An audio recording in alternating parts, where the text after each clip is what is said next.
ভাল পাইছো ঠিকই আছে যেনেকা বড় জনগোষ্ঠীৰ লগত শান্তি চাকৰ কৰে ঠিক তেনেকৈ আমি ভাবো যিবিলাক আমি যেটো মানে গুৰু বস্তুটো আমি আলোচনা কৰি আছো মই ভাবো আমাৰ আচাৰ ডিমান্ড হয় আজি আদিবাসীৰ যেমান 6 ফায়াৰ আছে হেতক লৈ পেলাই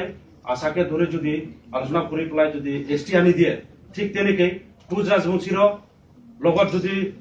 চুক্তি সাফৰ কৰি পেলাই যদি এসটি আনি দিয়ে তেতিয়াহ'লে মই ভাবো এইবিলাক কটা ছটা আলোচনা কৰাৰ দৰকাৰে নপৰে আৰু এসটি যদি কৰি দিয়ে কাৰণ কনস্টিটিউশনাল প্ৰটেকশন এসটি হয় মাটিৰ 1 বিঘা 2 বিঘা জুখি লাভ নাই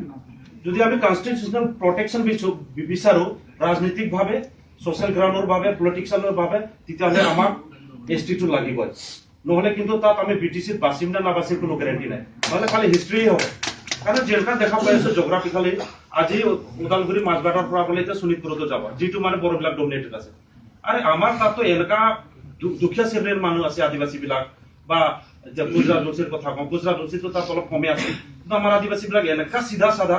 মাটিৰ ম্যাদি পাটা পোৱা নাই যিবিলাক আজি বড়বিলাকে 2000 চনৰ পৰা থাকা বিলাক মাটিৰ পাটা পাইছে আৰু আমাৰ কেটা বলে লাগে 70 বছৰ এটো কেনেকা বনালে আমি নাজানো এটা তেতিয়াহলে যদি 70 বছৰ আমাক লাগে আৰু বড়বিলাকক লাগে মাত্ৰ 2000 চনৰ পৰা তেতিয়াহলে আমি অৰিজিনালি ভাৰতীয় নহয় নেকি আৰু যদি আমি ভাৰতীয় নহয়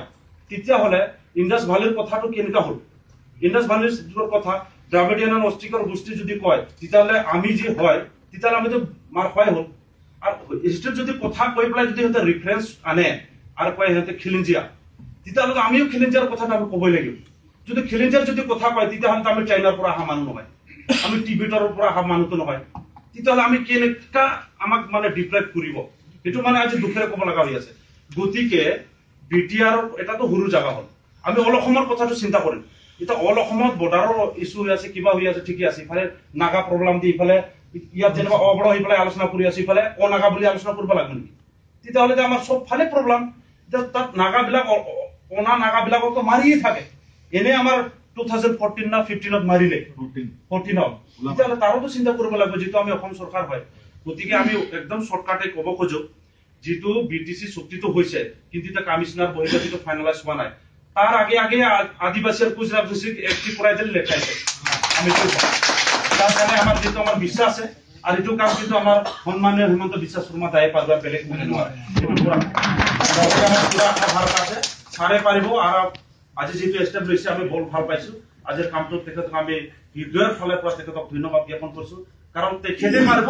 তেখেতৰে আইডিয়োলজি আছে আৰু বেলেগ কিন্তু সাহস নকৰিব একদম খাটা আৰু এতিয়া বৰ্তমান আমি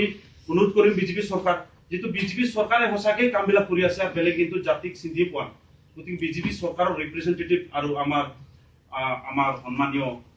হিমন্ত দাই যদি কামটো কৰে একদম বঢ়িয়াকে হ'ব আর ইয়াত বড় আর আদিবাসী গুজরাট বংশী কাজি একেবারে হ্যাক হয়ে যাবে এটা একদম আমি গতিকে আমি বেশি কব খোজা নাই কারণ আমি বাই ব্লাড ট্রাইবেল আমি সিধা সিধি কওঁ একদম শর্টকাটে কৈ দিব গতিকে